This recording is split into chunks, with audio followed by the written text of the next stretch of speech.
Martial দেখবা আমাদের বেশিরভাগই ডাক্তারখানায় বা বেশিরভাগ ডাক্তারবাবুরা আমাশার নাম শুনলেই মার্শাল দিবে, একটু আমাশা খাও, মার্শাল খাও।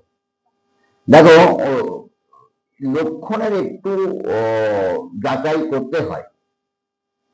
লক্ষণের যাচাই না করলে এই মার্শাল সবসময় ব্যবহার করা এইভাবে ঠিক নয়। আমাদের জেমস টেলর কেন বলছে মার্কের অপব্যবহারে রক্ত নষ্ট হয়ে যাবে, অর্থাৎ রক্ত কণিকাগুলি ধ্বংস হয়ে যাবে, বুঝলেন? এবং উনি বলছেন যে একটা বছরে কয়েকবারের বেশি ব্যবহার না করাই ভালো। কারণ আমরা তো জানি প্রত্যেক হোমিওপ্যাথি ওষুধ রোগ উৎপন্ন করার ক্ষমতাই হচ্ছে তার রোগ আরোগ্য করার ক্ষমতা। তা যদি ওষুধের অপব্যবহার হয় তাহলে যদি ক্ষতি হবে, এই জিনিসটা একটু মাথায় রাখতে হবে। তা নাহলে ভ্রূণ হত্যাও কিন্তু হত্যা। তার কারণ তোমার হাতে, তোমার অপব্যবহারে, তোমার ওষুধের অপব্যবহারে যদি রোগীর ক্ষতি হয় তাহলে দোষের ভাগী তুমি। হয়তো সমাজ তোমাকে দোষ না দিলেও তোমার বিবেক কিন্তু তোমাকে ক্ষমা করবে না। তাই মার্শাল আমরা কি পাই? আমাশয় বা স্বল্প রক্তযুক্ত আমাশয় বা মলত্যাগের সাথে অল্প রক্ত আছে বা আমাশয়। এখানে আমরা মার্শালের কথা চিন্তা করছি। মার্শালের একটা কুথানি থাকে, 23 মাস কুথানি করে একটা কুথানি থাকে। মলত্যাগের পরেও এই কুথানিটা বেশ থাকে, আর থাকে পেটে ব্যথা। মলত্যাগের পরও মলবেগ থাকে, মলত্যাগের পরও মলের বেগ থেকে যাওয়া মার্কের একটা লক্ষণ। পেট কামড়ালো, পায়খানার বেগ হলো, পায়খানায় গেলাম, পায়খানা হয়ে গেল, তারপরেও কিন্তু একটা বেগ থেকে যাচ্ছে কিন্তু পায়খানা হচ্ছে না। আমরা অনেক সময় নাক্সের সাথে গুলিয়ে ফেলি। তো নাক্সের যে ব্যর্থ মল এবং মূত্র নির্গমনের একটা প্রয়াস, সারাদিন তার একটা ইনএফেক্সুয়াল স্টুল, অর্থাৎ মনে হয় যেন একটু প্রস্রাবে যাই, মনে হয় একটু পায়খানায় যাই, মনে হয় একটু পায়খানায় যাই, এইরকম একটা টেন্ডেন্সি নাচতে আছে। কয়েকটা মেডিসিন আছে তার মধ্যে নাচতে একটা। কিন্তু মার্শালে বলা হচ্ছে আমসংযুক্ত মলত্যাগ, আমের সাথে রক্ত থাকতে পারে, পেট কামড়ায়, পায়খানার বেগ হয়, পায়খানায় যায়, ঘন ঘন পায়খানায় যায়, হয়তো 8 ঘন্টা বাদে বাদে পায়খানায় গেল, মলত্যাগ হলো, বেগ হওয়া মাত্রই গেল পায়খানায় বসলো, মলত্যাগ হলো। মলত্যাগের পরেও কিন্তু একটা বেগ বা কুথানি থেকে যায়, এটা একটা মার্কের লক্ষণ। আর এর সাথে যদি আমরা সেই রাত্রে বৃদ্ধি, কলের থেকে যে আমাশা না স্টেন্ডিং, তো দিনে কতবার পায়খানা করছে? 12-14 বার। সকাল থেকে সন্ধ্যে পর্যন্ত কবার করে? 2-3 বার। আর সন্ধ্যার থেকে পরের দিন সকাল পর্যন্ত, আর সন্ধ্যার থেকে রাত্রি শোয়া পর্যন্ত 7-8 বার করে। তা কি করে? আমাদের কেস রেকর্ডে এইরকম করে জেনে নিতে হয় যে তাহলে আমরা বুঝে নিলাম যে রাত্রে সন্ধ্যাবেলা থেকে বৃদ্ধি হচ্ছে, রাত্রে বৃদ্ধি হচ্ছে। এইরকম তরুণ অবস্থায় কিন্তু তুমি ওই ঘর্ম নির্গমন, ওই সরল জীবার সাথে বিপাশা, সর্বক্ষেত্রে সব লক্ষণ কিন্তু তোমরা পাবো না। এখানে যে acute disease, individual acute disease, এই ইন্ডিভিজুয়াল অ্যাকিউট ডিজিজের পেছনে যে উত্তেজক কারণ, কিছু খাদ্য খাবার খাওয়া, ঠান্ডা লাগা, গরম লাগা, বুঝলে, এ থেকে যে ইন্ডিভিজুয়াল অ্যাকিউট ডিজিজ যদি হয়, এখানে আমরা মার্শালের কথা মনে করতে পারি। আর মার্শালের সাথে আমি বললাম প্লেন আম নির্গমন হলো, তার সাথে একটু রক্ত থাকতেও পারে, নাও পারে। কিন্তু রক্তের আধিক্য যদি বেশি হয় আর রোগের গতি যদি আরো দ্রুত হয়, আর এর সাথে যদি প্রস্রাব লক্ষণটা থাকে, তাহলে কিন্তু আমাদের ওষুধ হয়ে যাবে মার্কুরিয়াস করোভাইরাস। এটা কিন্তু আমাদের ওষুধ হয়ে যাবে। মার্শাল আমরা একটা রোগের কথা বললাম। আমরা দেখো কান পাকা, শিশুদের অনেক সময় কান পাকা, অনেক সময় বলে জল দিয়েছে, তারপর থেকে কান পাকা। জল তো আমার 50 বার গেল, তবে একবারও পাকলো না। এটা হচ্ছে একটা উত্তেজক কারণ। কানের মধ্যে ক্ষত হয়, কান পাকে। তারপরে ধরো মাথায় অনেক সময় পাঁচড়া হয়, ফোড়া, ছোট ছোট ফোড়া হয় বা পাঁচড়া হয়, প্রচন্ড পুঁজ নির্গমন হয় বা ক্ষত হয়। এখানে কিন্তু আমাদের মাস্কলের একটা ভালো ব্যবহার আছে। এখান দিয়ে যে পুঁজটা গমন নির্গমন করবে, এই পুঁজটা কিন্তু সিলিকার মতন অত পাতলা এবং দুর্গন্ধ হবে না। সিলিকার গন্ধ কিন্তু আজকে দুর্গন্ধ, এটা পারদ গন্ধ মনে হয়। আর হিপারের পুঁজ কিন্তু আরো গাঢ় হলুদ বর্ণ, মার্কের অত হলুদ হয় না। এছাড়া রাত্রে বৃদ্ধি, ঠান্ডায় বৃদ্ধি, গরমের বৃদ্ধি। রাত হলেই যেন কানের যন্ত্রণাটা বেড়ে যায়, রাত হলেই, সন্ধ্যে হলেই কানের যন্ত্রণা বেড়ে যায়। আমরা মাস্কলের কথা ভাবতে পারি। হঠাৎ যদি ওই রকম কারোর কানের যন্ত্রণা হয়, আমরা তখন কি করি? অ্যাকোনাইট বা ব্লেডোনা এরকম তরুণ অবস্থায় দিই। অনেক সময় পালসেটিরা উৎকৃষ্ট মেডিসিন। শিশুদের যদি এরকম কানের যন্ত্রণা হয়, কিন্তু সেই কানের যন্ত্রণার সাথে একটা করুণ সুরে আদর পাওয়ার মতন কান্না থাকে। যদি এই কান্নার সাথে কুরুপ এবং বিরক্তি ভাব থাকে, তাহলে আমরা কিন্তু ক্যামোমিলার কথা চিন্তা করি, তাই না? আচ্ছা, তাহলে আমরা মার্কের কান পাকা, মাথায় পাঁচড়া, আমরা ল্যাক্রিমাল ফিস্টুলা পাই। তার কারণ কনিনিকার এখানে নালী ক্ষত হয়, চাপ দিলে পুঁজ বের হয়। অনেকদিন ধরে ক্রনিক চক্ষু প্রদাহ, অর্থাৎ কনজাংটিভাইটিস, ক্রনিক কনজাংটিভাইটিস। এই কনজাংটিভাইটিসে চোখে সকালবেলায় পিছুটি পড়ে, রাত্রে চোখটা বুজে যায়। কনিনিকার যেটা আমরা বলছি ল্যাক্রিমাল ফিস্টুলা, এখানে একটা ইনফ্লামেশন হয়। ইনফ্লামেশন হওয়ার পরে এরকম করে ফুলে যায়, চাপ দিলে পুঁজ বের হয়। তাহলে আমরা জানতে পারলাম রুগীটার ল্যাক্রিমাল ফিস্টুলা হয়েছে। তাহলে মাস্কল দেবো কি করে? মাস্কল দিতে গেলে সরস জিহ্বা, থলথলে জিহ্বা, চারিপাশে দাঁতের দাগ, সন্ধ্যা থেকে তার একটু যন্ত্রণা কষ্ট বৃদ্ধি, ঘামে দুর্গন্ধ, আর সরস জিহ্বার সাথে পিপাসা। রুগী বাম পাশ থেকে শোয়া পছন্দ করে, বুঝা গেল? একটু মোটা বুদ্ধি, তাপ সহ্য হয় না, আবার ঠান্ডা সহ্য হয় না। তাহলে আমরা মার্কের একটা চিত্র পেতেই পারি।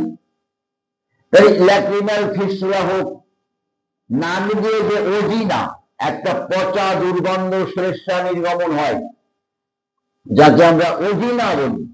এখানে অনেক সময় মাক্সল, ক্যালিডাইকোম, অরামমেট, সরিনাম, এই সমস্ত মেডিসিনগুলি লাগে।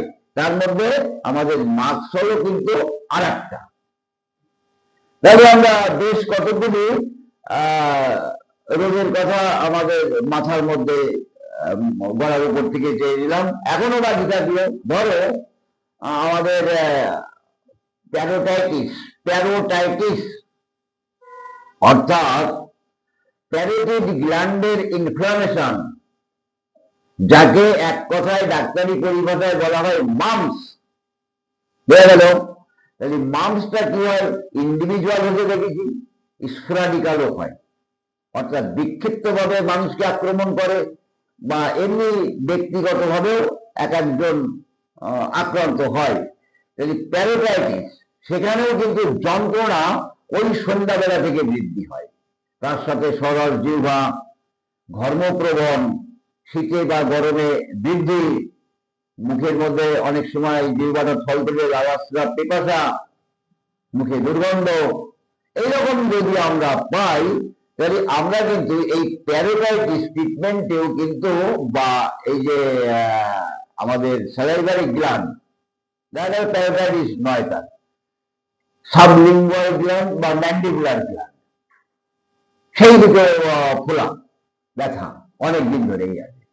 তাহলে সেখানেও কিন্তু আমরা মাস্কল ব্যবহার করতে পারি। অনেকে তো আছেন যে গ্ল্যান্ড ফোলা দেখলেই আগে মাস্কল দিয়ে দেয়, গ্ল্যান্ড খোলা, যদি গ্ল্যান্ডের একটা ইনফ্লামেশন থাকে সঙ্গে সঙ্গে মাস্কল দিয়ে দেয়, দিয়ে দিই তারপরে না হয় হিপার দেবো, তারপরে না হয় জালিজিয়া দেবো। মানে এটা কিন্তু হোমিওপ্যাথি নয়।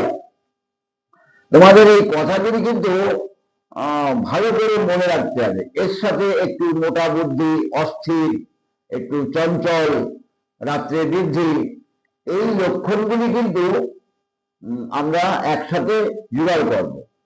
মার্কের রাতে ঘর্মে, গরমে এবং ঠান্ডায় বৃদ্ধি, জিহ্বা এবং লালা লক্ষণ, জিহ্বা, লালা লক্ষণ, পিপাসা, এর কথা কিন্তু খুব গুরুত্বপূর্ণ লক্ষণ। সকল মিশ্রিত স্রাব একটু দুর্গন্ধ হয় এবং ক্ষতকর, আর দুর্বলতার অঙ্গ প্রত্যঙ্গের একটা কাঁপুনি যোগ করতে হবে রোগের সাথে। টনসিলাইটিস, তো টনসিলাইটিস ব্যারাইটা কার্ভের টনসিলাইটিস বা ক্যালকেরিয়া কার্ভের টনসিলাইটিসে তরুণ অবস্থায় ব্যথা বেদনা থাকলেও পরবর্তীতে যখন ক্রনিক ভাবে চলতে থাকে তখন কিন্তু কন্টিনিউয়াসলি ব্যথা বেদনা থাকে না। যেমন ব্যারাইটা কার্ভের টনসিলাইটিস হলো, একটু বৃদ্ধি হলো, কমে গিয়ে একটা বৃদ্ধি অবস্থায় থেকে গেল, পরের বার আবার আক্রান্ত হলে সেখান থেকে আবার বৃদ্ধি। তো ব্যারাইটা কার্ভের ব্যবহার করতে গেলে দৈহিক খর্বতা এবং মানসিক খর্বতা সেগুলি আমাদের এড়িয়ে যায়।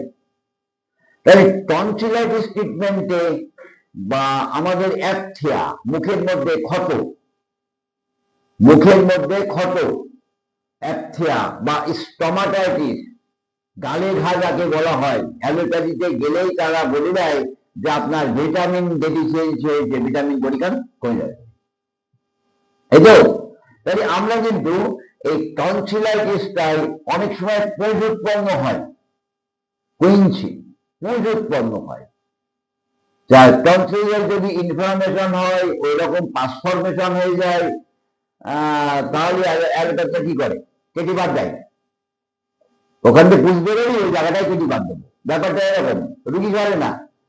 তাই টনসিলাইটিস হোক, মুখের মধ্যে ক্ষত হোক, দাঁতের যন্ত্রণা হোক, এই রোগের কষ্টগুলি কি হবে, ব্যথাগুলি কখন বাড়বে, রাত্রে, সন্ধ্যা থেকে বৃদ্ধি ঘটবে, ঠান্ডায় বৃদ্ধি ঘটবে, গরমে বৃদ্ধি ঘটবে, সবার জিহ্বার সাথে পিপাসা। আর মুখের মধ্যে ক্ষত হলে তো প্রচুর লালাস্রাব হবে, বা টনসিলাইটিস হলেও ওই রকম লালাস্রাব হবে, বা আমাদের স্যালাইভারি গ্ল্যান্ড আক্রমণ হলেও আমাদের লালাস্রাব হবে, সেই লালাগুলি একটু দুর্গন্ধ হয়।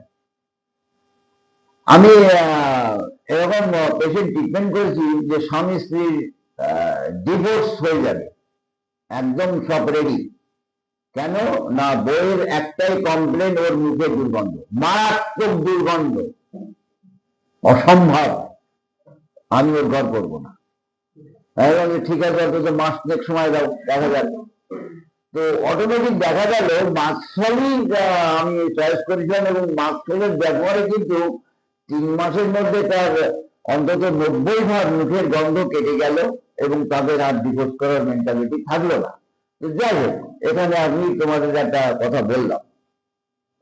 তাহলে মার্কের রাতে বৃদ্ধি, ঘর্মে বৃদ্ধি, ডান পাশে চেপে শুয়ে বৃদ্ধি, বাম পাশে চেপে শোয়া পছন্দ করে, এই সমস্ত কথাগুলি মিশ্রিত স্রাব, ক্ষতকর এবং অঙ্গ প্রত্যঙ্গের মধ্যে একটা কাপড়, দাঁতের যন্ত্রণা, দাঁতগুলি খেয়ে যায়, দাঁতগুলি খেয়ে যায়, দাঁতের গোড়ায় মাড়িতে গাম বয়েল হয়, গাম বয়েল মানে গাম মানে মাড়ি, বয়েল মানে ফোড়া, হ্যাঁ, এবং দাঁতের গোড়ায়, যাকে আমরা গোদা বাংলায় বলি, গ্রাম্য ভাষায় পেঁয়াজি, অনেকে পেঁয়াজ কেটে একটা টিপে আঠাটা বের করে, রসটা বের করে লাগায়, কিন্তু এটা আইডিয়াল ট্রিটমেন্টের মধ্যে পড়ে না, ক্ষণিকের হয়তো প্রথম হয়। কিন্তু মাস্কলের প্রদাহ স্থানে কিন্তু তোমাদের একটা জিনিস খেয়াল করবা, হিপারের মতন কিন্তু এরকম মারাত্মক ব্যথা থাকে। হিপারের যেমন স্পর্শকাতরতা ব্যথা, গরমে উপশম, ঠান্ডায় বৃদ্ধি, এটা কিন্তু তোমরা পাবা না। তোমরা একটু লক্ষণকে ইন্ডিভিজুয়াল করে নিবা যখন পেশেন্ট আসবে। তাহলে পুষ্পবন, মাস্কল কিন্তু পুষ্পবন, আনহেলদি স্কিন, অর্থাৎ কোথাও কেটে গেলে সহজে সারে না। মাকসল, হিপারসালফার, সাইলেসিয়াস, হরিনাম, হ্যাঁ, এই সমস্ত মেডিসিন গুলি কিন্তু আনহেলদি স্কিন। তার মধ্যে মাকসল একটা আনহেলদি স্কিন, দুষ্প্রবণ। এই কথাগুলি কিন্তু তোমরা খেয়াল করবা। ঠোঁটের কোণে ঘা বা ঠোঁটে ঘা, এরকম জিহ্বাতে ঘা, পান খেয়ে গাল পুড়ে গেলে যেমন খসখসে ভাব হয়, হঠাৎ ওইরকম 2-4 দিন ধরে দেখা যাচ্ছে, মনে হচ্ছে পান খেয়ে গাল পুড়ে গেছে, অর্থাৎ চুন একটু বেশি পড়ে গেলে যেমন হয়, ওই রকম একটা নুন চাল পড়ে যাওয়ার মতো একটা অবস্থা, একটা লাল লাল ভাব।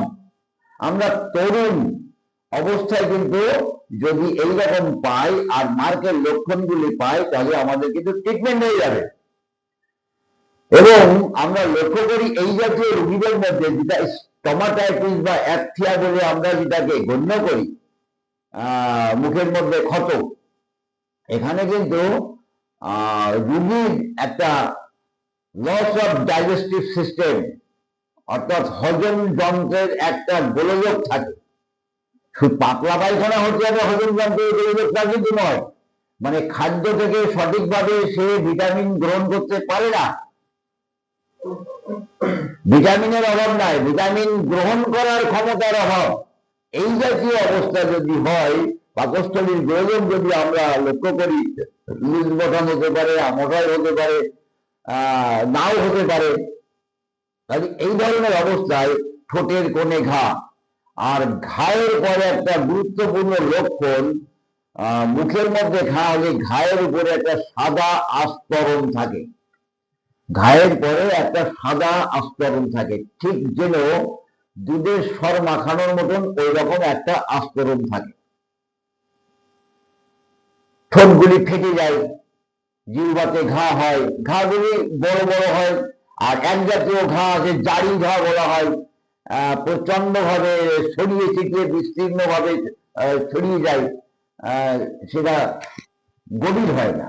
মাকসলের ক্ষত কিন্তু খুব গভীর নয়, মাকসলের প্রাথমিক ক্ষতগুলি কিন্তু খুব গভীর নয়। এই অবস্থাগুলি আমরা কিন্তু খেয়াল করব। এরপরে আমরা যেটাকে মাম্পস, সেটা আমি বলেছি। কানের যন্ত্রণা, সেটা বলেছি। কানের যন্ত্রণা, কান পাকা, যদি কানের শ্রবণ শক্তির কোনো গোলযোগ হয়, সেটাও আমরা লক্ষ্য করব মার্কেট রোগী কিনা, বুঝলেন। গলার বাইরে গ্ল্যান্ড, গলার বাইরে গ্ল্যান্ড, অর্থাৎ গলার মধ্যে না, গলার মধ্যে তো টনসিল, গলার বাইরে যদি কোনো গ্ল্যান্ড খোলা থাকে এবং তার লক্ষণে যদি মাকসলের সাথে আমরা পাই, তাহলে কিন্তু আমরা মাকসল ব্যবহার করতে পারবো। এবং ব্যথা যন্ত্রণার সাথে উপরিক্ত হেয়ার বৃদ্ধি লক্ষণ থাকলে, ব্যথা যন্ত্রণার সাথে উপরিক্ত হেয়ার বৃদ্ধি, পিপাসা, মনোলক্ষণ যদি আমরা সংযোগ করতে পারি, তাহলে আমরা কিন্তু মার্কেট ব্যবহার করব। ঠিক আছে, এইটা থাক, আবার শুরু করছি।